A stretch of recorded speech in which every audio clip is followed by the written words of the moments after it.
besoin. Parce que la personne, elle a de la famille et sa famille n'apprécie pas que des inconnus yoo xam ne xamuñu leen sekkuñu ak famille bi dara jël seen photo di ko wili pande. C'est de la même chose en fait. Et le nombre de femmes que j'ai vu prendre la photo d'Halima Gadji. Oui, Halima Gadji jadis, il se fut un temps où les femmes s'entraidaient. Aujourd'hui, le temps de l'aide est évolué. Waouh, c'est pas la peine, c'est du fake. Vous êtes fake. Da ngeen di nax seen bopp. Mosoo leen ko bëgg.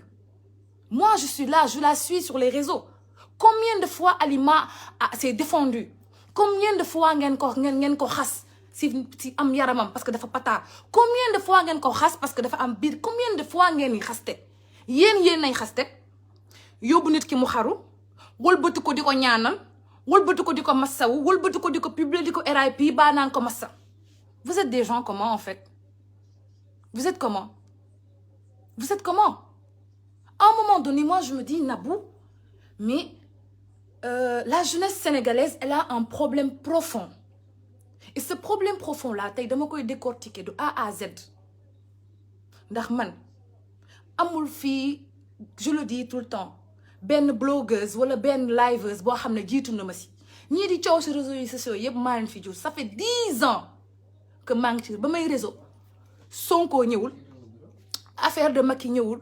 Ñii di wax ñii ñëpp clan yi am yëpp tey ba may live kenn liveul kon dama xam réseaux sociaux yàgg ci réseaux sociaux bu pare maîtriser réseaux sociaux moo tax ba lu ma nit mën a wax ci sa écran lay yam du egsi si man parce que sekkuñu ko et puis lijjantiwuma leen parce que je vous connais. Vous poussez les gens à la dépression, vous poussez les gens à une folie, vous poussez les gens à se détester, à se haïr émotionnellement et physiquement. En plus, je vois que les gens mettent comment dire, en fait, vous êtes tellement hypocrite. Vous êtes tellement fausse. Non, mais c'est un truc de dingue. Ma wax ñu def seen groupe body shaming. Le body shaming est un mouvement qui lutte contre l'acceptation, est un mouvement qui va, je sais pas moi, un mouvement qui contribue pour l'acceptation du corps de la femme. Vous mettez le body shaming, ensuite ce sont les mêmes personnes qui sont je sais pas comment dire, celles qui ont mis en valeur le body shaming, ce sont les mêmes personnes ñuy wëlbatiku di xas ña fa nekk. Sénégalais rek mooy xas nit ci bakkanam, xas nit ci ay bëtam, xas nit ci ay nopp, mel ni ñoom ñoo sàkk seen bopp. Am ngeen noo leen mel. Dëkk boo xam ne lu ñu wax rek ni diine lañu jiital. Li nekk seen gémmiñ ak li nekk seen xol c'est diamétralement opposé. Moytul ma kuy jàpp di pëkk-pëkk rek allahu akbar foo ko fekk te la ngay wax méngawut ak say jikko. Am nga noo leen mel. Moi j'ai mal pour Halima Gadji et j'ai mal pour sa famille. Mais man, de la manière dont je connais Halima, par son caractère ak fullaam bi mu am, je sais qu'elle va se relever de ça. Te gis nga bu jugee si nii mu si lu ko dal nii yàlla na ci yàlla may ndam yàlla na ko yàlla may ndam yàlla na ko yàlla yëkkati. Gis nga bu si jugee di ngeen bëgg ci am keneen koo xam dina leen reetaan loo ba jouer ay siir yu leen ne parce que je pense qu'elle va se ranger dans la discrétion parce qu'on peut pas subir ça et puis continuer à être visible. Ça c'est des choses qui restent. En fait ça cicatrise pas en fait, je veux dire. Ça marque et ça blesse. Vous tuez tout le monde.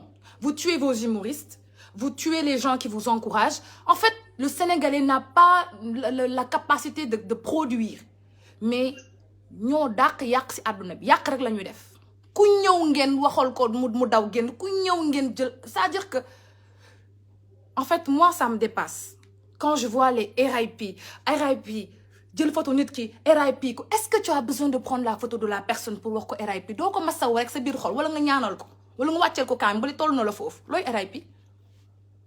La première chose, quand quelqu'un a un problème, automatiquement ça partage sur les réseaux, ça partage sur les groupes WhatsApp ku nekk waxal ko loo xam ku ne yow kii dafa dof yow kii dafa dof. Et je sais que Halima n'est pas la seule femme qui subit ça. Vous savez combien de femmes subissent ça, des traumatismes dans le passé? Et je vous ai pris quelques notes parce que je voulais pas perdre c'est mon fil de conduite. Les gens ne sont pas au courant de la dépression. Vous savez pas qu'est-ce que ça veut dire réellement la dépression. Dépression, c'est un état psychologique boo xam ne ku ci nekk su ñun jaar nga si nga yëg ko nga ñàkk ko yëg te ci fànn yu ne lay am mën ngaa dépressionner juste parce que danga am instabilité émotionnelle te instabilité émotionnelle mooy maanaam mënoo am kenn benn nit boo bëgg maanaam yow loo bëgg mu yàqu. boo bëggee tey par exemple bu gën a banal soo bëggante ak Modou dans 3 mois sa diggante ak Modou dem yàqu nga bëggante waat ak Khadim 3 mois mu yàqu loolu instabilité émotionnelle la lay jural te émotionnellement t'es pas stable xamoo fooy taxaw loolu mën na la indil dépression ba ngay toog di xalaat naan man lu ma def kii man far bu ma am mu dem far bu ma am mu dem far bu ma am mu dem sénégalais ñu naan la faru rab la yow dangaa am faru rab la dangay dox bëccëg dangay dox timis. Je ne dis pas que ce sont pas des pratiques qui sont vraies parce que je suis sénégalaise africaine et je crois à ces faits-là parce que gëm naa ko mais dafa am loo xam ne bu fi nit yi tolloo li muy soxla mooy waxtaan mais pas nga critiquer ko te loolu dafa nekk seen point fort. tey di nga am copine sax sa copine am far mu bëgg far bi lool ba fu bëgg yem jékki-jékki moom far bi ñu bàyyante affaire bi def ko genre choc fu mu toog naan ay yow diw bàyyi na ma ay yow di waxtu loolu rek ça fait partie d'une dépression elle déprime mais yéen ay nekk foofu naan ko kii de ay yow de bu dul kii di keneen te doo ko accompagner ci méttitam boobu ba mu génn ci vous savez pas faire ça d'où votre hypocrisie. suñu jëlee beneen fànn dépression y a des dépressions qui sont liées au travail ce qui s'appelle le surmenage. Il y a des gens qui sont 24 heures sur 24 sur leur travail dañuy liggéey 24 heures sur 24 ba seen bopp bi day fees su ko defee day def même genre dépression également. Ça c'est des signes. Il y a plusieurs étapes de dépression. Il y en a plusieurs. La pire dépression c'est celle qui est liée au passé. Par exemple, pendant ta jeunesse, tu as subi des agressions, tu as subi un viol, tu as subi plusieurs formes de violence. loolu soo màggee ak moom tout le temps bu ñëwee sa xel rek da ngay commencer di xalaat affaire day jaxase sa xel tellement que xaru rek ngay bëgg. Et je vous rappelle qu'il y a eu le cas de docteur Pala Faye, qui a déprimé, qui s'est donné la mort et a tué ses enfants. 3 enfants mu ray leen parce que nekkul. Sans compter ñii di xaru chaque jour te xamuñu leen. Pas plus tard qu'il y a 2 mois xaw ma 3 mois y a un gars qui s'est pendu si benn potu lampe dafa jël mbuum bi takk ko ni wadd ci potu lampe bi. bëri na ñii di xaru Sénégal ci dépression dafa bëri te li ngeen di jëree mbir mi nekkul noonu du question que nit am na lu ko metti nga war a toog di ko ree ñam mën ngeen a ree nit mën ngeen a massawu nit yàkkamti ngeen massawu nit yàkkamti ngeen ree nit te yéen ñii di ree nit yéen a gën a nekk ci dépression ko ñun ñi feet sax ndax de benn daa gis ko amul liggéey dëkk ci kër yaayam yaay gi di ko yor papaam di ko yor mu génn ñu ëmbal ko ki ko ëmbal ne jurul doom ji mu ànd ak dépression nga ne cagala xamoon nañ ko ku bàyyiwu cagatu mu fii ngay mujj fekk environnement bi ak la ko dal xamul nu muy def ba génn ci gisul ndimbal day dem ba commencé nag di waxantu di waxtu ñëpp toog ci isolé wu ñëpp isolé ko pourquoi parce que dafa dem am jëkkër ñu ëmbal ko léegi non c'est des erreurs qui arrivent à tout le monde ça peut arriver à n'importe qui. yéen a mën a tànn ñu baax yéen a mën a joxoon ñu bon yéen sénégalais yéen a xam ñu baax yéen a xam ñu bon yéen a ñan wala yéen a avocat du Dieu yow yéen a avocat yàlla ou bien vous êtes derrière Dieu wala yàlla ba mu leen saak daf leen a tàggu. Vous êtes des malades en fait. C'est vous les premières malades en fait. C'est vous qui devez vous soigner. Vous criez partout que la société sénégalaise ne va pas, que si. Et c'est nous-mêmes les citoyens qui sont malades. C'est même pas le pays, c'est nous-mêmes. Nous ñoo feebar. Ñun ñoo feebar. Parce que xamuñu lu baax, duñu wax lu baax, te duñu jëf lu baax. Te fuñ ñu fekk rek ñu ngi joxoñ. Yëfu jàmbur rek la ñuy wax. Foo ñu leen fekk. Et c'est pas comme ça. Je lis les commentaires après. C'est pas comme ça. J'ai vu un commentaire, elle me dit oui, ou bien aller voir un psychiatre. Ça, je vais en revenir par rapport au psychiatre et tout le suivi psychologique. Et je ne peux pas y aller, je ne peux pas sauter ma file de conduite. Je voudrais y aller comme ça, on va comprendre. Et l'autre forme de violence, j'avais pris note, c'est le harcèlement au travail.